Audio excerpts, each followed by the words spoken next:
2 weeks before the largest and bloodiest battle the American Army would fight in World War II, one intelligence officer saw what everyone else missed. While headquarters celebrated coming victory, he studied the reports and saw disaster approaching.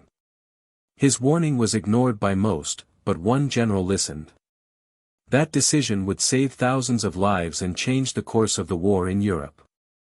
Before you watch full story, comment below from which country are you watching. Don't forget to subscribe for more amazing stories.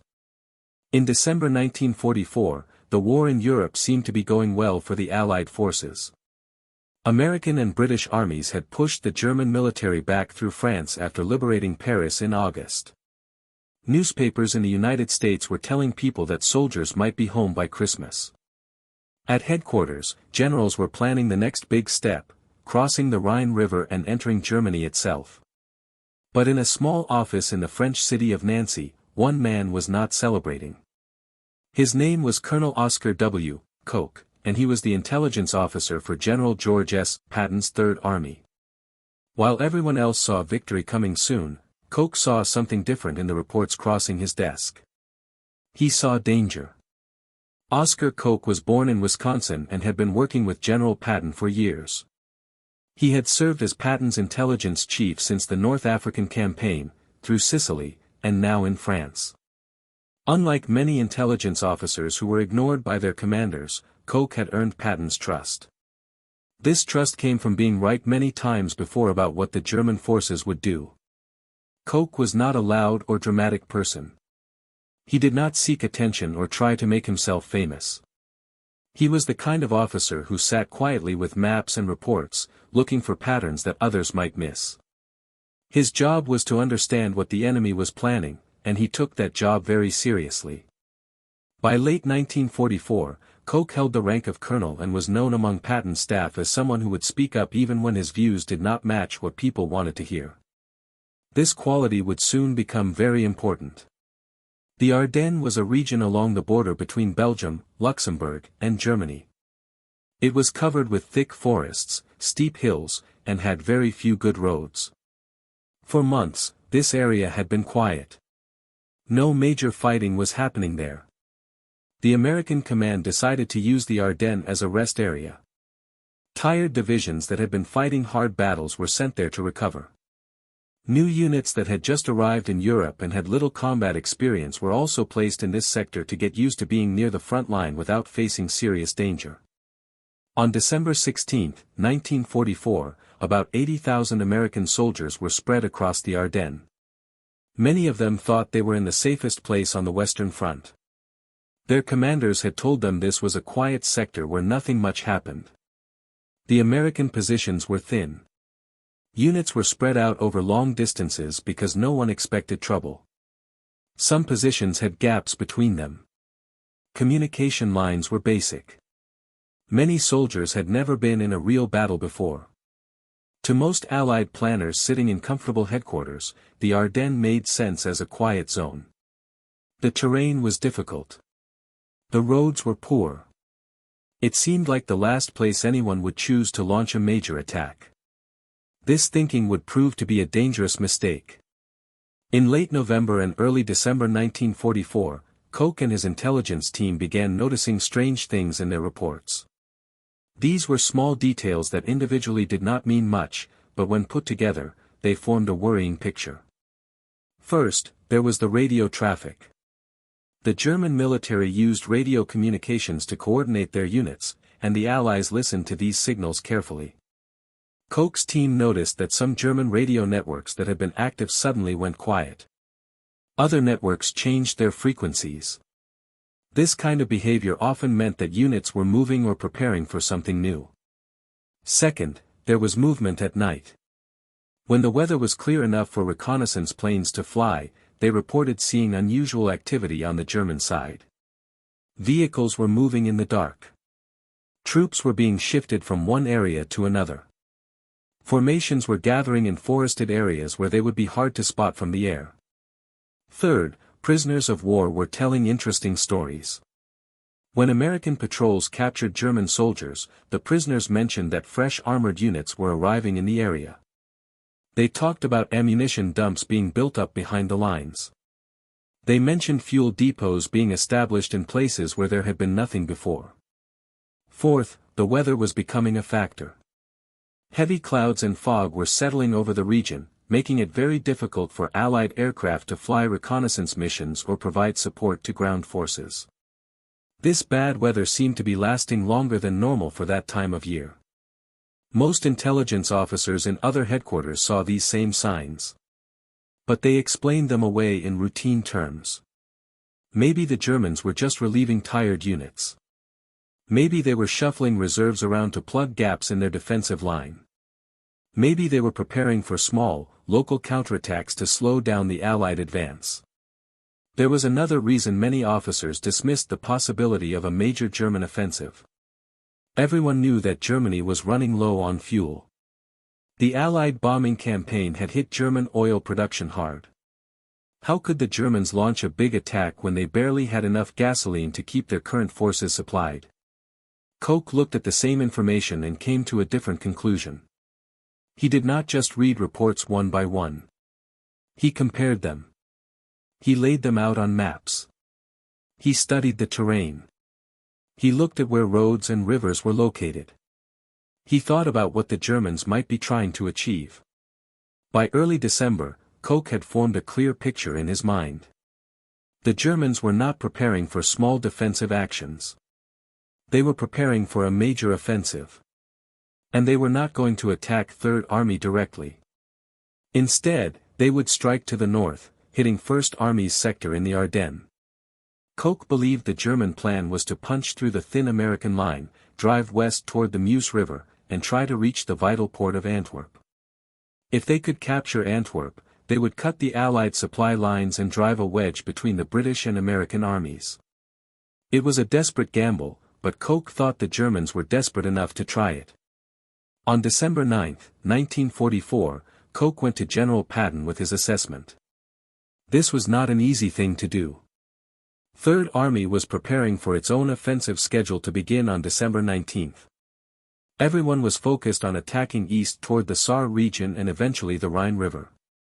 To tell Patton that he should worry about another army's sector, to suggest that resources and attention should be diverted from Third Army's own plans, went against everything people expected from Patton's aggressive command style. But Koch laid out his case. He showed Patton the patterns in the intelligence reports. He explained why he thought a major attack was coming through the Ardennes. He talked about the timing, the terrain, the weather, and what the Germans might hope to achieve. Most commanders would have thanked their intelligence officer politely and then ignored the warning. After all, Koch's view contradicted what most other intelligence analysts were saying. It contradicted the general mood of optimism that the war would be over soon. It required believing that the Germans, who were clearly losing the war, would attempt something very risky and difficult. But Patton did not ignore Koch. This was partly because of their long history together. Patton had seen Koch be right before when others were wrong. It was also because Patton himself had served as an intelligence officer earlier in his career. He understood the value of good intelligence and knew that warnings should not be dismissed just because they were unwelcome. After hearing Koch's briefing, Patton made a crucial decision. He told his staff to do more than just file the warning away. He ordered them to begin planning for what Third Army would do if Koch turned out to be right. This was extraordinary. Third Army was preparing for its own offensive. The staff was busy with plans, logistics, and coordination for that attack. Now Patton was telling them to also work on contingency plans for a completely different scenario, a German breakthrough in the Ardennes that would threaten Third Army's northern flank. Over the next several days, Patton's staff developed 3 detailed contingency plans. All 3 plans started from the same assumption: the Germans would break through First Army's lines in the Ardennes, creating a dangerous bulge in the Allied front. Each plan required Third Army to stop its eastward offensive, turn roughly 90 degrees to the north, and attack through Luxembourg toward whatever crisis point developed. The staff worked out which units would move, which roads they would use, how supplies would be rerouted, and where they would strike. One of the planned thrusts aimed toward Bastogne, a small Belgian town that was a key road junction in the Ardennes. On the maps, the arrows looked simple and clean. But the officers knew that actually executing such a movement would be incredibly difficult. Turning an entire army 90 degrees in the middle of winter, while it was already engaged in combat operations, over roads that would be crowded with traffic, was the kind of maneuver that could easily turn into chaos. Units could get lost. Supply lines could break down. Coordination could fall apart. But the planning was done. The routes were studied. The timelines were worked out. Most importantly, when the attack came, Third Army would not be starting from zero. They would have plans ready to execute. Most other Allied headquarters did not go this far. Intelligence summaries at Supreme Headquarters Allied Expeditionary Force and at First Army Headquarters noted the German buildup, but the prevailing view remained that Germany could not afford a major offensive. Koch and Patton were quietly preparing for the opposite.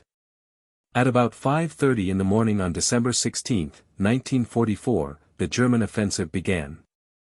The operation was codenamed Wacht am Rhein, which means, watch on the Rhine.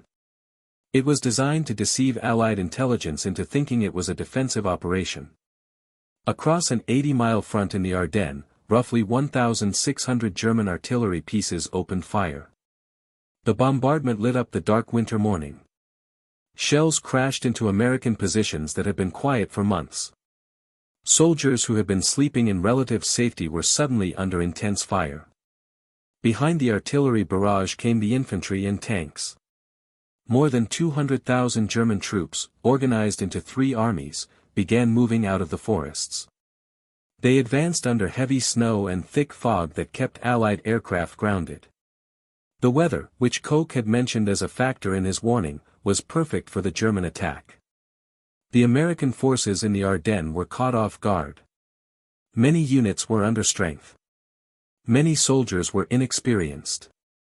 Communication lines were quickly cut by the bombardment.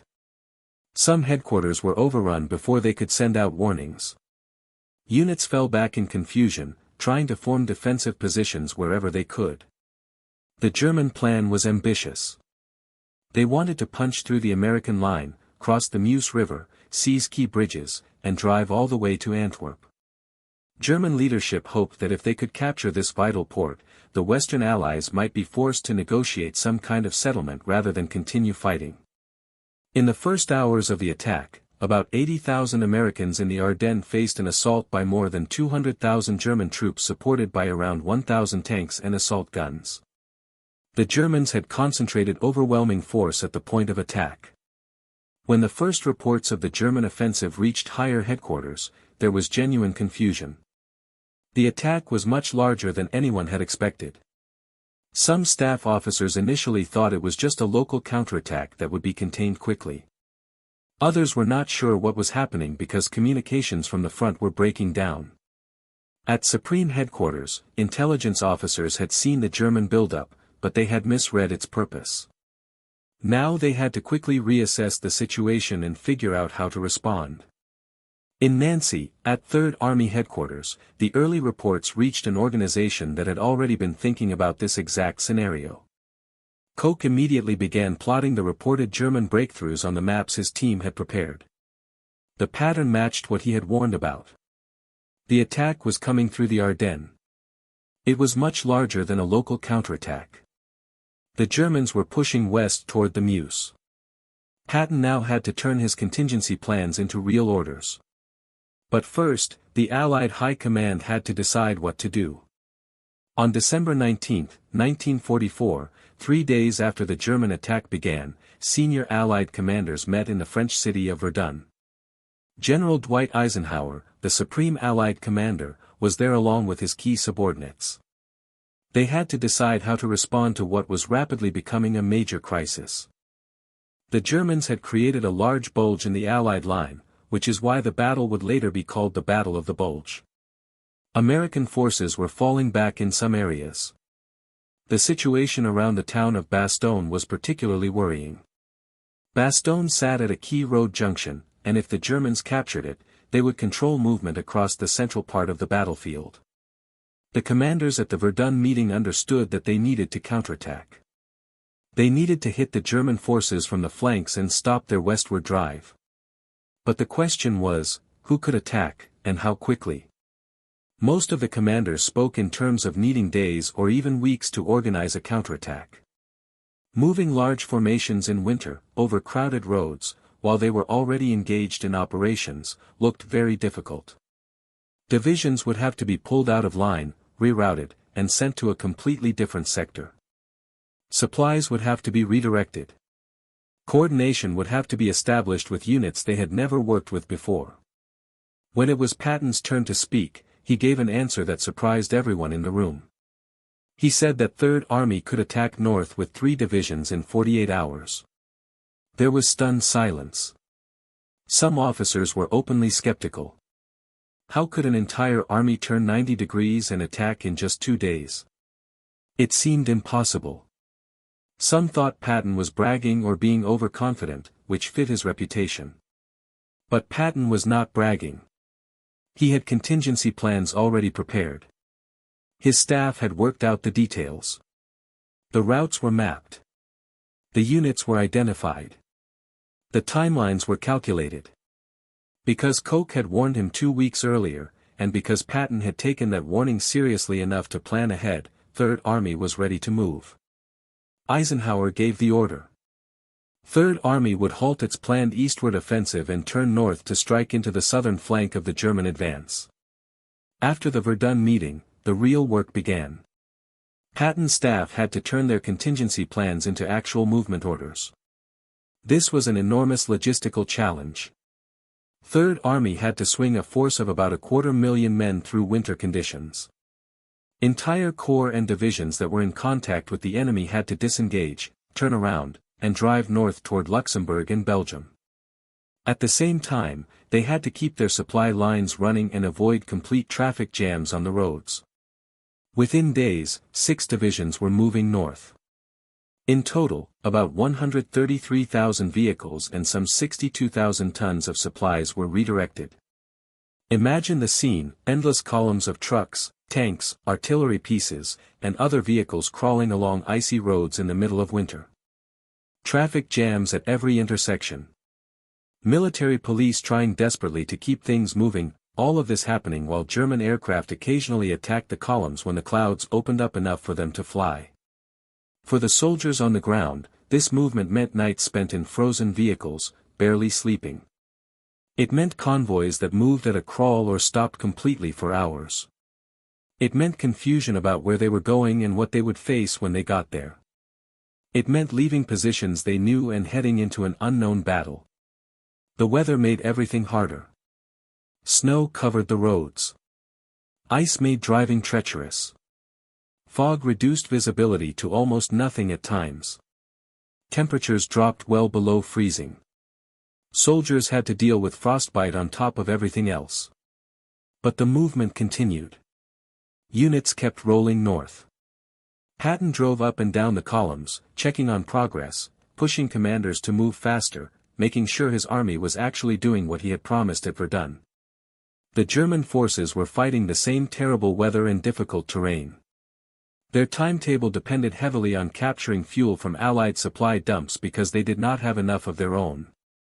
When American units held key positions and prevented the Germans from reaching those fuel depots, it slowed the entire German offensive. As Third Army drove north, Bastogne became the main focus of attention. This small Belgian town was surrounded by roads that connected different parts of the Ardennes. Whoever controlled Bastogne controlled movement across the central battlefield. By December 20, 1944, German forces had surrounded Bastogne. Elements of the 101st Airborne Division and other American units were trapped inside the town. They were outnumbered and under constant attack. Snow, fog, artillery fire, and repeated German assaults turned Bastogne into a desperate pocket of resistance. The defenders of Bastogne were running low on ammunition, medical supplies, and food. The weather was so bad that supply drops by aircraft were nearly impossible. The situation looked grim. If Bastogne fell, the Germans would have a clear path to continue their drive west. Third Army's task was to break through to Bastogne and lift the siege. This was easier said than done. Between Third Army's advancing columns and Bastogne were German units that were fighting hard to maintain their encirclement. The roads were narrow, the villages were defended, and every mile had to be fought for. Patton's spearhead toward Bastogne was led by the 4th Armored Division. These tank units fought their way through snow-covered villages and pushed against German positions. Progress was slow and costly. Every day, the question was whether they would reach Bastogne in time. Inside Bastogne, the defenders held on. They repulsed attack after attack. They rationed their ammunition carefully. They treated their wounded as best they could and buried their dead in frozen ground. They waited for relief that they hoped would come.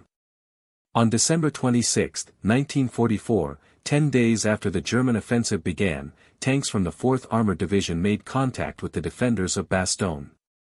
The corridor they opened was narrow and under fire, but it was enough. The siege was broken.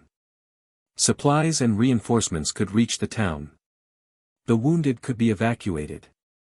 This was a turning point in the Battle of the Bulge, though heavy fighting would continue for weeks. The German offensive never reached its objectives. The armored spearheads that were supposed to cross the Meuse River and drive to Antwerp fell short. They were worn down by American resistance at key points, by fuel shortages, and by the return of Allied air power once the weather cleared. When the clouds finally lifted after Christmas, Allied aircraft appeared in huge numbers. They attacked German columns, destroyed supply trucks, and bombed anything that moved on the roads. The German forces, which had advanced under the cover of bad weather, now found themselves exposed and vulnerable. American units that had been pushed back in the first days of the offensive began to stabilize their positions. Reinforcements arrived from other sectors. Artillery was brought up. Defensive lines were established on the shoulders of the Bulge, containing the German advance. By early January 1945, the German offensive had clearly failed. By late January, Allied forces had pushed the line back to roughly where it had been before December 16. The Bulge was eliminated. But the cost was terrible. American forces in the Ardennes campaign suffered around 89,000 casualties. About 19,000 American soldiers were killed in action. The Battle of the Bulge became the largest and bloodiest single battle fought by the United States Army in World War II. German losses were also heavy. They lost tanks, vehicles, and soldiers they could not replace. More importantly, they had used up precious fuel reserves and ammunition in a gamble that failed. The German military would never again be able to launch a major offensive in the West. Oskar Koch's warning was not the only reason the German offensive failed. Many factors contributed to the Allied victory. Frontline units held under intense pressure when they could have broken and run. Commanders at all levels made good decisions under terrible conditions. The weather eventually cleared, allowing Allied air power to dominate. German fuel shortages limited what their armored forces could achieve. But Third Army's ability to turn quickly and attack into the southern flank of the German Bulge was one of the central factors in stopping the offensive. Historians often describe it as one of the most notable operational maneuvers of the war. And that maneuver was possible because Koch had warned Patton 2 weeks before the attack, and because Patton had taken the warning seriously enough to plan ahead. Without Koch's warning, Third Army would have been caught completely off guard like everyone else. It would have taken weeks to organize a response. Bastogne might have fallen. The German advance might have gone further. The battle might have lasted longer and cost even more lives. Koch's work bought time. It allowed one major American army to think seriously about a scenario most others treated as unlikely. It put maps, routes, and timetables in place before the crisis hit. When the moment came, Third Army was ready to move because Koch had seen what others missed and because Patton had listened. After World War II ended, Oskar Koch stayed in the United States Army. He never became as famous as the generals he supported, but his work had a lasting impact.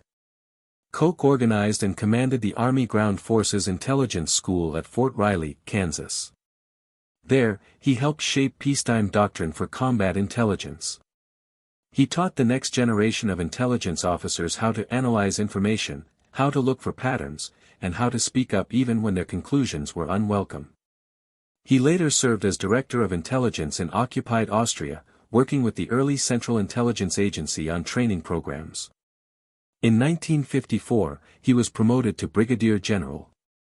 He then served as Assistant Division Commander and briefly Acting Commander of the 25th Infantry Division in Korea before retiring later that year.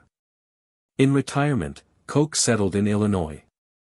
He wrote about intelligence work in war and remained active in civic life. He died in 1970 and was buried at Arlington National Cemetery. His career was not marked by monuments or films. No dramatic movies told his story. But his influence continued in the manuals he helped write, in the classrooms where intelligence officers were trained, and in the way later generations learned to think about warning and analysis. The story of Oscar Koch and the Battle of the Bulge offers several important lessons that remain relevant today. First, it shows the value of looking at information with fresh eyes.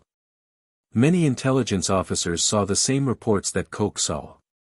They had access to the same radio intercepts, the same prisoner interrogations, and the same reconnaissance photos.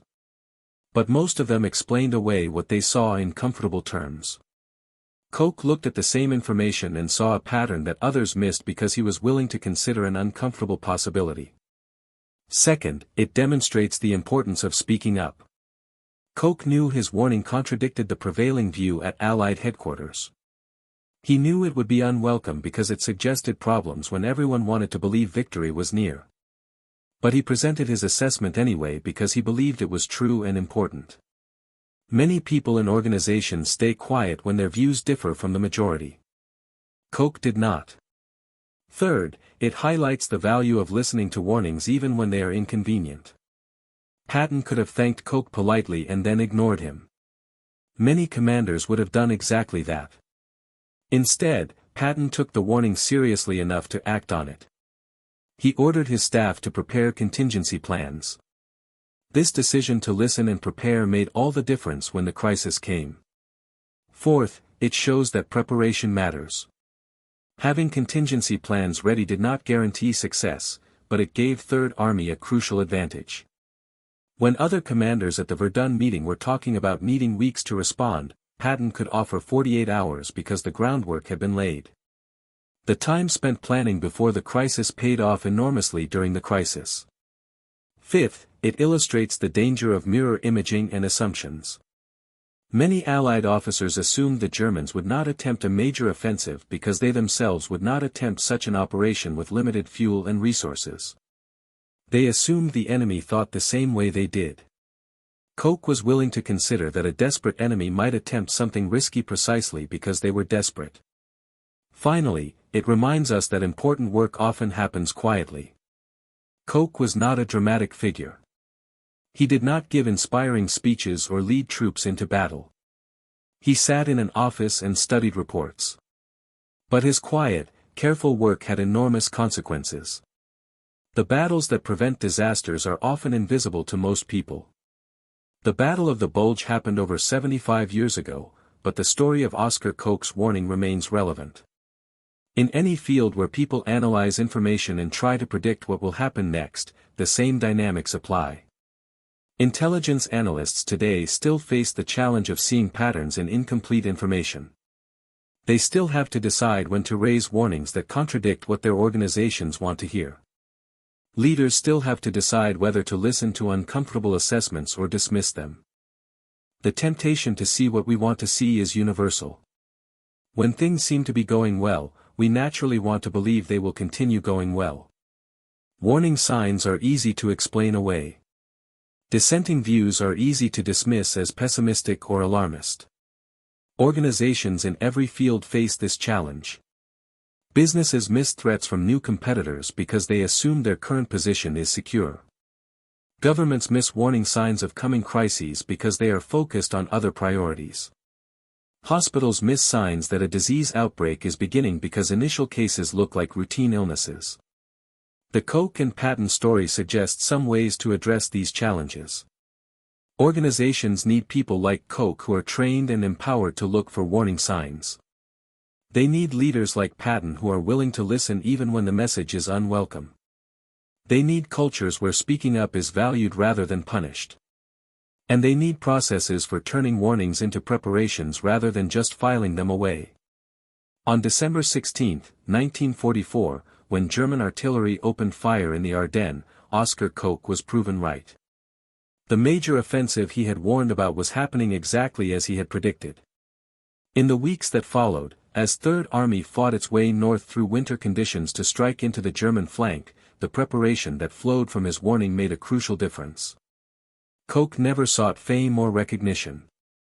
He was content to do his job well and to help train others to do the same work.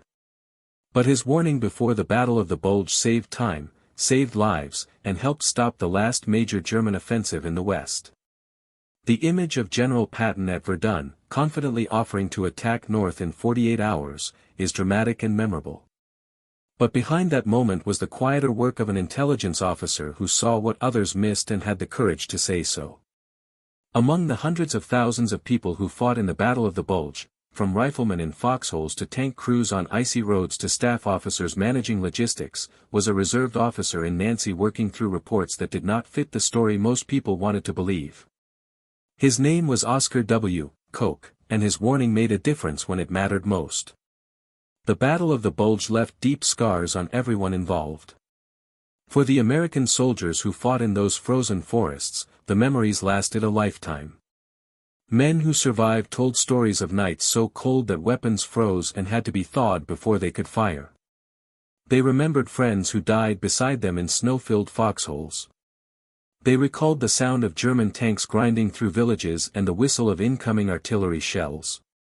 The Belgian and Luxembourg civilians caught in the battle zone suffered terribly. Their homes became battlefields. Their towns were destroyed. Families hid in cellars while armies fought above them. When the battle finally ended and they emerged, many found their villages in ruins and their lives forever changed. For the German soldiers, the offensive was a final desperate throw of the dice. Many of them were young men and boys, some barely old enough to shave, thrown into battle with inadequate training and dwindling supplies. They fought bravely for a cause that was already lost, and thousands never returned home. The battle also marked a turning point in how military organizations thought about intelligence work. Before the war, intelligence officers were often seen as secondary figures, less important than the commanders who led troops into battle. Koch's success at predicting the Ardennes offensive helped change that perception. His work demonstrated that good intelligence could be as valuable as divisions of soldiers or squadrons of aircraft. In the decades after World War II, as the Cold War developed, the lessons from Koch's warning influenced how both American and Allied intelligence services were organized and trained. The idea that analysts should be encouraged to challenge prevailing assumptions, that dissenting views should be heard rather than suppressed, and that warnings should lead to concrete preparations became part of intelligence doctrine.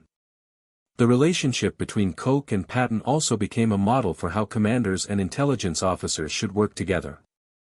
Patton's willingness to listen, to trust his intelligence chief even when the message was uncomfortable, and to act on warnings rather than just acknowledge them set a standard that military leaders still study today. When we look back at great battles and turning points in history, we often focus on the dramatic moments, the charges, the last stands, the desperate defenses. These moments deserve to be remembered. But we should also remember the quieter moments that made those victories possible. Oskar Koch, sitting at his desk in Nancy, studying radio intercepts and prisoner reports, was not dramatic. There were no cameras recording his work. No crowds cheered when he briefed Patton on December 9. But that moment of analysis and that act of speaking up rippled forward through time, affecting the lives of thousands of soldiers and the outcome of the largest battle the American Army would fight in the war. In every organization, in every field, there are people doing similar work today. They are analyzing data, spotting patterns, and trying to warn about dangers that others do not yet see. Sometimes they are wrong. Sometimes they are ignored. But sometimes, like Oskar Koch, they are right, and someone listens, and the difference they make echoes through history. The next time you hear about a disaster that was prevented, a crisis that was avoided, or a threat that was stopped before it could cause harm, remember that somewhere behind that success was probably someone like Koch. Someone who looked carefully at incomplete information, who had the courage to speak up, and who found a leader willing to listen and act.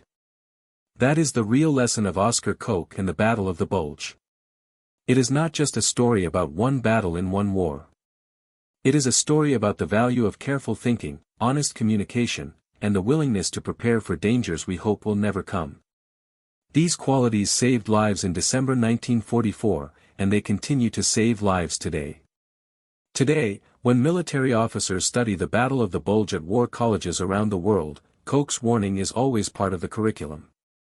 Students learn not just about the tanks and artillery, not just about Patton's famous drive north, but about the intelligence work that made that drive possible. They learn that wars are won not only by brave soldiers on the battlefield but also by thoughtful analysts in quiet offices who see clearly and speak honestly. The stone building in Nancy where Koch worked still stands. It is not a famous monument. Most tourists who visit France never see it. But for those who know the story, it represents something important, the place where one man looked at scattered pieces of information and saw the truth that others missed. In Arlington National Cemetery, Koch's headstone is simple and dignified, like the man himself. Thousands of people walk past it every year without knowing his story. But his contribution to history is secure. He was the intelligence officer who saw the German offensive coming, who warned his commander, and who helped save thousands of lives by giving the American army time to prepare. The snow has long since melted from the forests of the Ardennes. The soldiers who fought there have mostly passed away.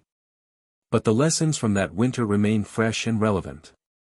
In a world that still faces threats and dangers, we need people like Oscar Koch, careful analysts who look beyond the surface, honest advisors who speak uncomfortable truths, and wise leaders who know when to listen. That is how Koch's warning before the Battle of the Bulge continues to echo through time, reminding us that sometimes the most important battles are won before the first shot is ever fired.